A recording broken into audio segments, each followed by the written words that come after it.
Number 2. Research bodies. The information found in the Populus Informer is the largest duty of the GEP. It compiles this information by 4 independent investigative and research bodies, each related to the 4 departments. These bodies are composed of elected officials and employees, not temporarily summoned citizens such as in the voting process. The officials are elected on a yearly basis for a maximum of 2 consecutive years or 4 years total to minimize bias in the information presented. Any of them can be brought under review at any time by the vote of the people. No aspect of government, be it elected official or employee, may withhold information from the GEP unless in defense of war, defending its soil as a neutral nation. See the 6M Law on page 64. The GEP's directives come directly from the people. It obeys these directives by percentage of consensus, not by simple majority. Thus, if 55% of the votes say to move in one direction, 55% of the GEP force does so while the remaining portion follows the other votes. The end result ensures an exact representation of the will of the populace. To illustrate, if only 1% of the people want to look into an official, 1% of the GEP will independently conduct that research and list it on LAFKI if the findings are too small to place into the Informer. However, it just may be found that the 1% was correct, and the individual was, in fact, corrupt. Such would never have been discovered in a simple majority system. This is practiced even to the point of conflicting interest, where it then researches the pros and cons presented proportionately and attempts a synthesis which is reported the following month. For example, if 60% of the people want a facility dismantled, and 40% want an addition added to it, after research, 60 to 40, it is found that an addition of those qualities could be added to a similar facility, thereby allowing dismantlement of the proposed structure pleasing both parties. This synthesis and reporting research is then presented to the people the following month for a second vote. This may cause many opinions to change and gain majority vote for the synthesis. If the results still conflict after 3 months, the most feasible synthesis is then acted upon. The 4 departments are: A. The Populus Monitor.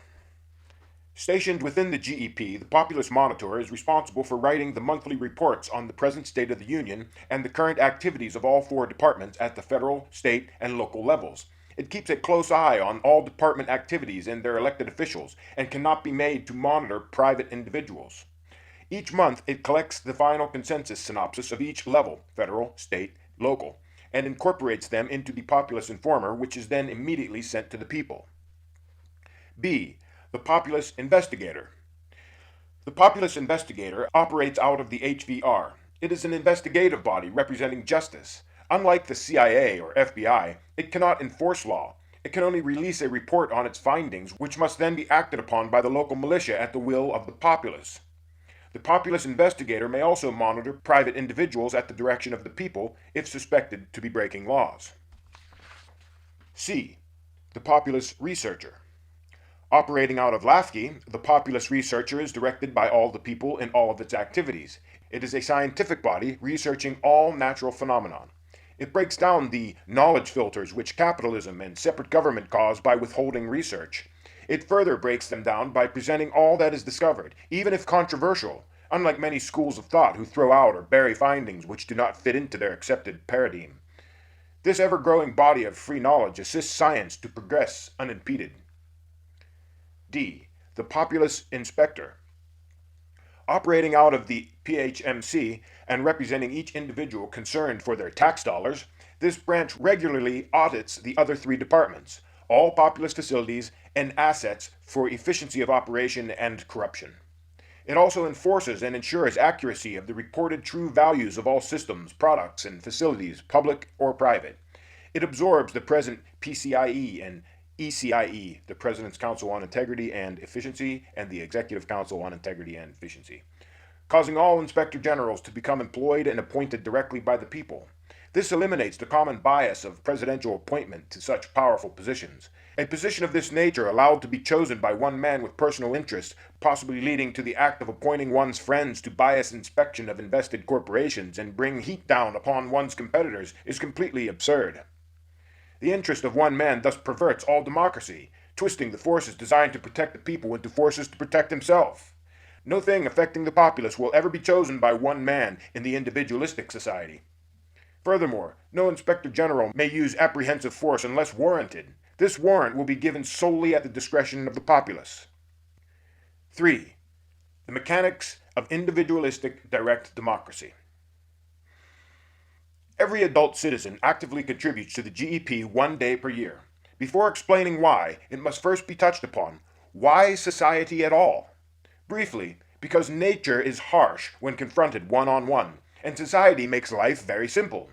For this simplicity, and for the truest direct democracy, is 1 day per year too much to ask? This day is simply less than 8 hours of reading and less than 16 hours of writing. Most likely, it will all be achieved in less than 10 hours. Therefore, it is considered a mandatory duty in the individualistic society, no different than mandatory jury duty, save one does not have to leave one's home. Each month, 1/12 of the population is selected and divided into a number of tiers depending on the size of the population, see the diagram, so that in 1 year, each citizen is active. The duty to be done is to receive 12 consensus forms from citizens in one's general area, read them, and then write one synopsis, less than 3,600 words, consolidating the 12 documents into one. This must be done within 3 days from the receipt of the forms, and is then sent to the next higher tier, each of which is conducting the exact same procedure. The end result is a perfect consensus of the entire population. Each tier, a power of 12, is described briefly below. 0. The President. There is one President. He must have previously served as a vanguard, merely a speech giver to the people. He draws up a final synopsis of the work given to him by the vanguards, and his alterations to it are to be closely watched by the GEP and the vanguards. His is the final consensus synopsis for the federal level. 1. The vanguards. The vanguards are an elected group of 12 elders over 45 years old, divided into 4 groups of 3, each representing one of the 4 departments. Upon reading their consensus forms, they create their synopsis, then exchange each division to its proper group, so that those representing the GEP have 12 final reports pertaining only to the GEP, and likewise with the other departments. Each group then prepares a final synopsis, by each group member consolidating 4 into 1, the final 3 merged into the final document for that specific department. These 4 documents are then given to the President to make his address. 2. The Arch-Heralds. The Senate cooperates as part of this tier. Therefore, only 44 civilians need summoned, and each titled Arch-Heralds. They must have been a herald previously in life to hold the position. Ideally, the Senate would be reduced to 96, and the heralds would be increased to 48, keeping even powers of 12 and creating an even 1/3 to 2/3 ratio. This 1/3 random variable helps dilute any acts of bias reports within the Senate. This tier is also responsible for the final consensus synopsis of the state level. 3. Heralds. There are 1,293 random heralds in addition to the 435 House Representative members. They must have been intelligencers previously in life, and they are not physically present in the House of Representatives. As all of the randomly summoned citizens, they work from home. Ideally, the House would be reduced to 432 members, and the heralds raised to 1,296 members to maintain a power of 12 and an even 3/4 to 1/4 ratio. This would thoroughly dilute any favored idea within the House. 4. Populus intelligencers. There are 20,736 intelligencers per month, 12 to the 4th power. They must have previously been lesser intelligencers in life. In addition to the general synopsis, they also create the final consensus synopsis for the local level. 5. Lesser intelligencers. There are 248,832, 12 to the 5th power, lesser intelligences. They must have previously been a lesser consolidant. Number 6. Lesser consolidants. There are 2,985,984 lesser consolidants. That's 12 to the 6th power. Due to the heavy drudgery of the populous consolidants, sometimes having to read more than 12 documents, the burden lies on the lesser consolidants to take these rough records and refine them into a more concise and proper report. 7. The populous consolidants.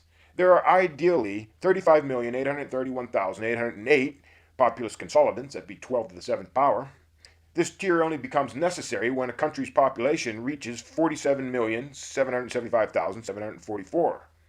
Then the tier slowly grows in size with the population. Its monthly summons is determined by the entire adult population divided by 12, its monthly summons is determined by the formula shown on the screen. When the population reaches 1/3 over 12 to the 8th power, this tier will be reading 16 documents apiece. The moment the population surpasses this tier goes back to reading only 12 documents, and the base tier then becomes active as a growing group of consolidants and begins reading portions of the excess documents. Number 8, the base tier. With a maximum of 12 to the 8th power readers, it is a growing sub-tier that helps relieve the workload upon the consolidants until it gains significantly in size. Its size is determined by the formula on the screen.